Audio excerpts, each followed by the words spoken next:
Each day brings new depth of despair and sectarian polarization. Every week, the pace of killing grows more ferocious. Our latest estimate is that 93,000 people have died in just over 2 years, and there are indications that the number could be well above that. I have, of course, read the statement issued by the United States on the question of the use of chemical weapons in Syria. Let me also confirm that a letter from the US authorities has just been received by my office. I'm not going to comment further on that at this stage.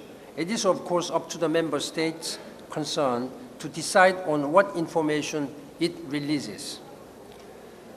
Dr. Sellstrom and his team continue to collect and analyze information and material that have been made available by various member states, for which I again express my deep appreciation. At the same time, the validity of any information on the alleged use of chemical weapons cannot be ensured without convincing evidence of the chain of custody. That is why I continue to emphasize the need for an investigation on the ground in Syria that can collect its own samples and establish the facts. Our goal remains a fully independent and impartial inquiry. I have complete faith in the integrity and professionalism of Dr. Sellstrom and his team. The use of chemical weapons by any party would be a crime against humanity. Given the seriousness of the allegations and the potentially grave consequences, I again urge the Syrian government to grant Dr. Sellstrom's team the access we have long sought.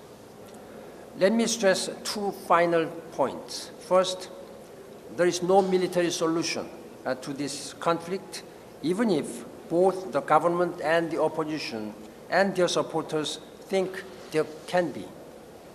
The military path points directly towards the further disintegration of the country, destabilization of the region, and inflammation of religious and communal tensions.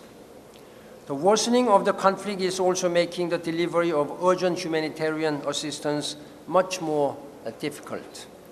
I appeal to the international community to respond to our latest appeal and to support the neighboring countries bearing the greatest burdens of refugees and upheavals.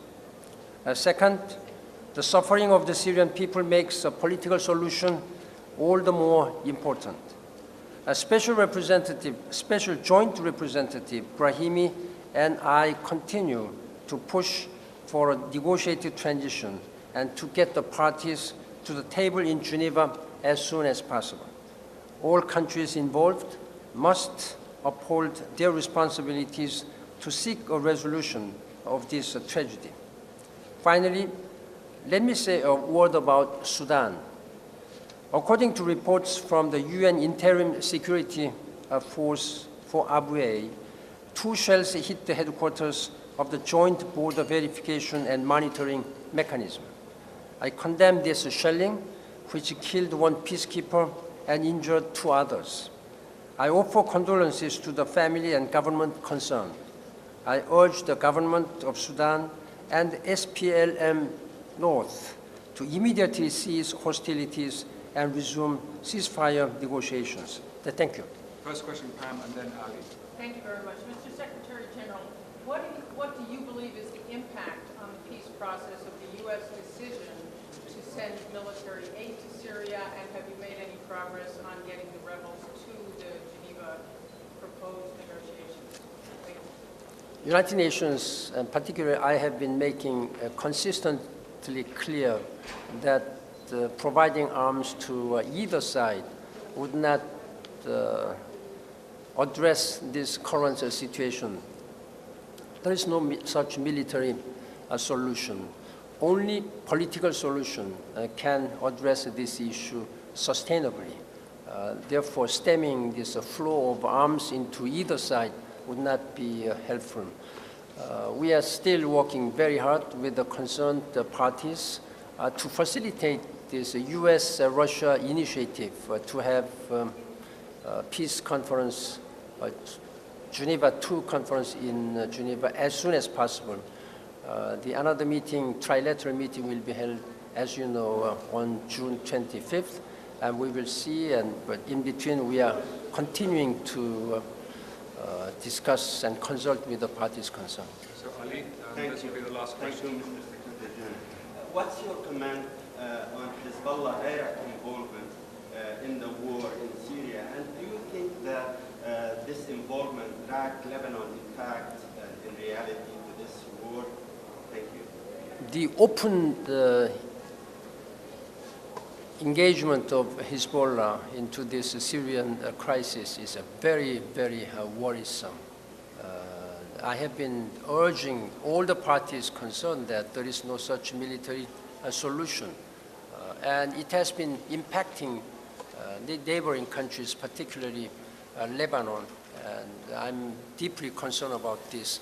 Let us really do our best efforts. International community must be united to help Syrian people to resolve their crisis. At the same time, I sincerely hope that the opposition groups will also be working in a coherent and united way so that we will be able to convene this meeting as soon as possible. Thank you very much. Thank you very much. Thank you. Thank you. Have you personally asked